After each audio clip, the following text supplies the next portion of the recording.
bigla. Wala, ayun, like, yung kunwari, kung simpleng pagpindot lang ng yes or no sa tanong na ilang taon ka na, yung parang ganun, tatanong ko pa, ganyan, pipindutin ko, ano pipindutin ko dito, ganyan.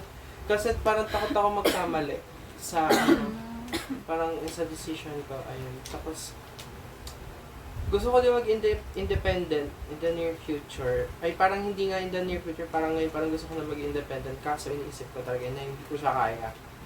Parang, kasi nasa thinking ko din na, hindi kasi ako mag-aasawa. Ganyan, gusto ko sa mama ko lang ako, ganyan. Parang yung, yung rest ng buhay niya. Pag nakapagtapos na ako, ganyan. Pagka napagtapos ng mga kapatid ko, gusto ko na huwag na siya magtatrabaho. Pagsilbihan ko na lang siya, ganyan. Na gusto ko parang loyal ako sa kanya na ayoko maging loyal sa iba, ganyan. Tapos kasi, hindi ko rin nakita yung sarili ko na may kasama akong iba kasi hindi ako sanay. Parang nasanay na ako sa ganito, ganyan, o di, dyan na lang ako all the way. Parang, na para bang ayaw kong mag-explore kahit gusto ko. Parang pumipigil sa'yo. Oo, parang ako yung pinipigilan ako talaga yung sarili ko na ganito, ganyan. Gusto kong gawin yan pero hindi ko kaya kasi nga may ganito, may ganyan. Ang dami ko pang iisipin. Wala, like, pero ang, like, parang, ang ganda lang maging independent kasi ang dami mong nagagawa freely na hindi mo na kailangan ipaalam, ganyan, tapos masaya ka pa, gano'n. Pero minsan kasi like, meron pa rin na kahit dependent ako nila, may mga sinabi sila na hindi sila umagay, ganyan, nalulungkot ako kasi gusto ko lagi silang pumapayag sa mga bagay din na gusto ko, pero alam ko may mali yan, like, wala, gusto ko lang talaga na Hindi okay lang yan. Hindi ako iyak. Hinisip ko yung sunod na word. Basta gusto ko lahat sinusubo talaga sa akin na yung tipong yung kahit isang butil ng bigas gusto ko isusubo pa sa akin. Gets. Na parang gusto mo may nag-guide sa'yo lagi. Takot ako na hindi ako nag-guide. Kahit sa simpleng bagay lang. Na alam kong kaya ko naman. Ganun lang din yun. Do it scared. Tsaka yung sabi mo na parang gusto mong maging loyal lang sa family mo and such. Alam mo, dadating yung time na na hindi ka na nila kailangan. And that's the reality, na parang pag yung kapatid mo nagkapamilya, pag yung nanay mo, wag naman sana, alam mo yun. Like, kasi yung mga magulang natin matatapos din yung mga buhay mo. I mean, lahat naman tayo. Pero like, alam mo yun, na parang, paano ka pag wala na sila? Ayun nga.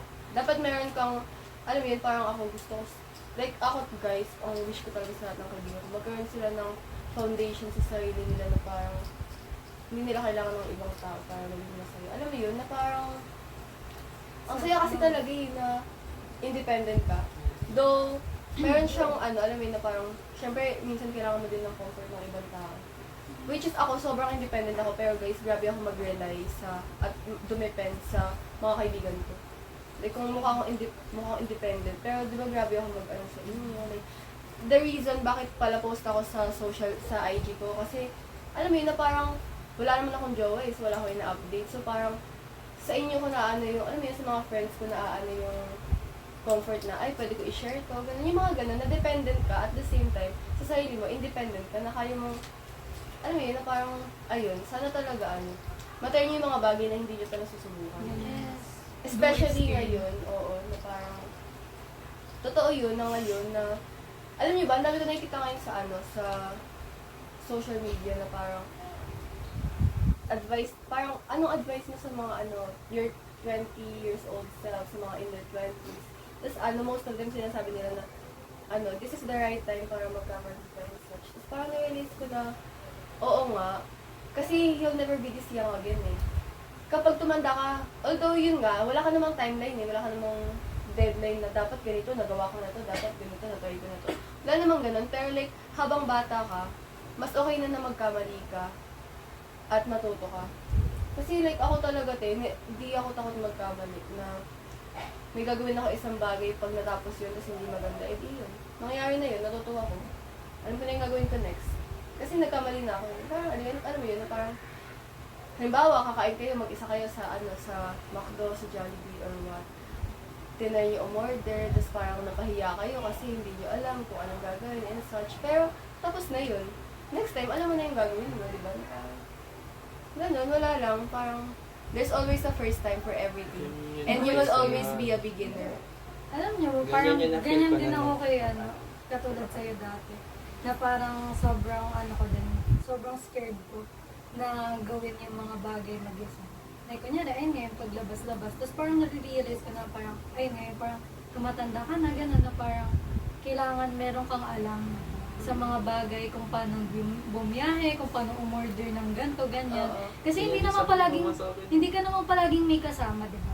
Kasi may mga time talaga na ikaw lang mag-isa. Kaya parang, ano yun, pag wala kang kasama, wala kang magagawa, parang, ayan, diyan ka lang sa bahay mo, mukmukha lang, gano'n.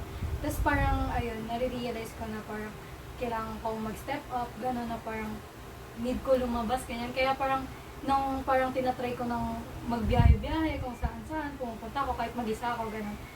Sa una, mafe-feel mo na parang, paano kapag naligaw ako, ganyan. Oo. Tapos parang naiisip ko, alam mo, gagamitin mo lang talaga yung utak mo na pwede naman ako magtanong. Oh, may Kung- Google Maps. Pwede naman ako magpa-load kung may para Oo. magpa-Google Maps ako, ganyan, diba?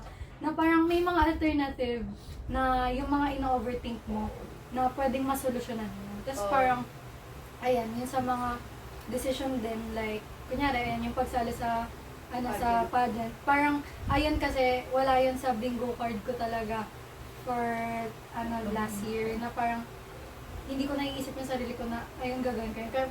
Pero naisip ko, bakit? Once in a lifetime ko lang naman yun, parang, gusto ko siya matry kahit Oo. once, na parang, why It's not, now or diba? At never. saka, it's now or never. At Dami mo nga post nito yun. Grabe. Tapos parang ang lagi kong iniisip kasi, pag may mga bagay kang ginagawa, lilipas din yun eh. Parang magiging memories din yun. Oo. Na parang, bakit hindi mo pa siya trinay? Kesa naman mag-live ka sa what ifs na parang, Ba't di ko oh, sinubukan? ba't hindi ko sinubukan na ganito, ganyan? Ba't hindi ako lumabas? Ba't hindi ko, ba't hindi ako nag-coffee shop mag-isa? Ba't hindi ko kayang umorder dati? Na parang kaya ko naman siya, na parang magagawa mo naman siya. If ipuput mo lang ang sarili mo talaga na doon sa na yun. Well, na parang ngayon, sobrang proud din ako sa sarili ko kasi feel ko magagawa niya yun. Oo. Lalo na si Charlie. Expect Kasi natin. na parang ayun nga, sobrang proud ako kay Charlie. Lalo na nung parang sinabi niyang nakapagbiyahe siya mag-isa. Tapos sabi ko, grabe kasi parang lagi siyang takot na maligaw, ganyan. Ayun nga na parang in-overtake niya na parang sabi ko sa kanya na sobrang proud ako sa'yo kasi alam mo yan, parang sobrang big step na yun na kahit sinasabi mo hindi ka independent pero dun sa time na yun, naging independent ka. Wala lang na parang sobrang proud ko din na kaya niyo yun, kaya niyo, hindi pa sa ngayon siguro, pero dadating kayo sa point na parang kaya niyo maging mag-isa. Wala. Okay, yung nag-iisip ng foot. Yan. Kaya pala nakagano'n lang siya. Ako yung quote ko, you have to be comfortable with being uncomfortable. Hindi mahalaga kung ikaw ay nag-ulit. Ang mahalaga ikaw ay nagbahagi.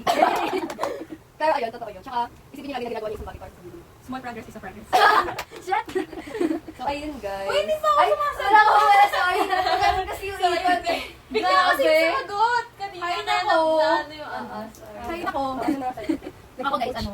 Kaya tayo siya kasi yung script niya talaga nawala. Sabi niya, tagal ng part ko. Para sabihin niya, bakit nagsalita ako ng kaya. Kasi mag-expect kayo ng magandang outro eh. Ano? Hindi, ako depende.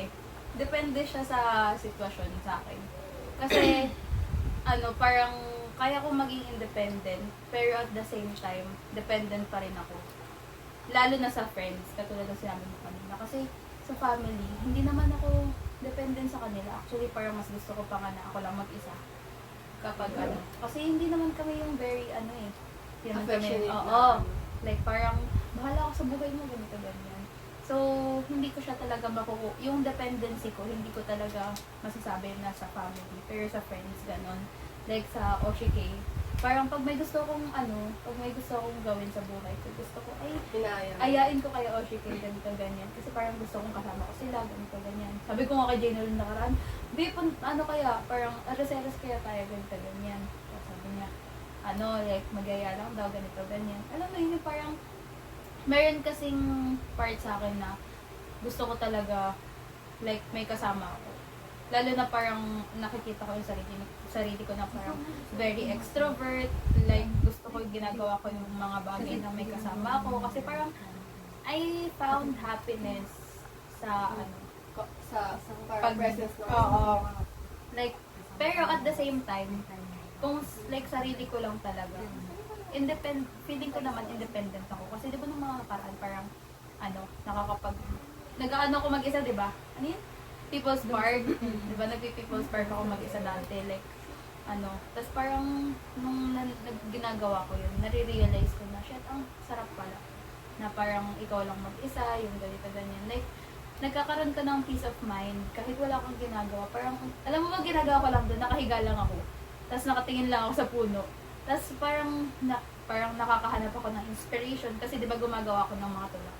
Tapos nakakahanap ako ng inspiration ganito ganyan kasi parang sobrang clear ng isip mo. Parang kapag ka wala ka kasing kasama, hindi mo kailangan isipin na wala kang kasama ganito. Parang kapag ka kasi may kasama ka, parang kailangan mo pa silang i-consider sa mga decision mo.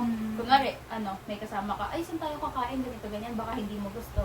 Ganun. Pero syempre, pag mag-isa ka, like, kung ano lang yung gusto mo, ayun lang yung iisipin mo, diba? Pero, ayun nga, like, parang sa akin kasi, more on, nasasabi ko na mas dependent pa rin talaga ako. Kasi meron talaga akong mga bagay na, kahit alam kong kaya ko siyang gawin mag-isa, mas pinipili kong gawin siya ng may kasama. Parang wala lang, mas gusto ko lang kasi na mas gusto ko lang talaga na na meron akong laging may kausap, ganun. Kasi syempre, especially na ganito yung household namin na hindi ka naman masyadong nakakapag-open up. Parang syempre sa inyo lang naman ako nagsasabi ganito sa friends ko. So, alam mo yun, kapag may kasama ako, like nasasabi ko lahat, diba? Hindi yung pag kunwari mag-isa lang ako. Siyempre may peace ng mag-isa, pero yung mga thoughts mo, meron ka kasi mga thoughts na mas okay if nasasabi mo, tapos meron naman na mas okay if like, napaprocess mo lang on your own. So, ayun lang naman, parang, pero gusto ko siyang i-workout, kasi like, katulad ng sabi niya, kayo na siya, parang kasarap like, mag-coffee date mag-isa. Pag nakikita ko yung stories mo, parang sabi ko, gusto ko rin, like, mag-isa lang ako. Pero syempre, naiisip ko, hindi ako capable. Hindi pa ako capable kasi bukod sa sobrang tight nung schedule ko, parang syempre wala rin akong, hindi pa ako ganun, wala akong pera, ganun. So, hindi pwede sa schedule ko, wala akong pera. So, syempre, kailangan ko yung i-consider na, gusto mo nga siyang gawin, pero kaya mo ba? Wala kang Oo, diba? Like, resources. yeah, na parang, kahit gusto mo siyang ilagay sa plano mo, kung hindi mo siya kaya, wala kang magagawa.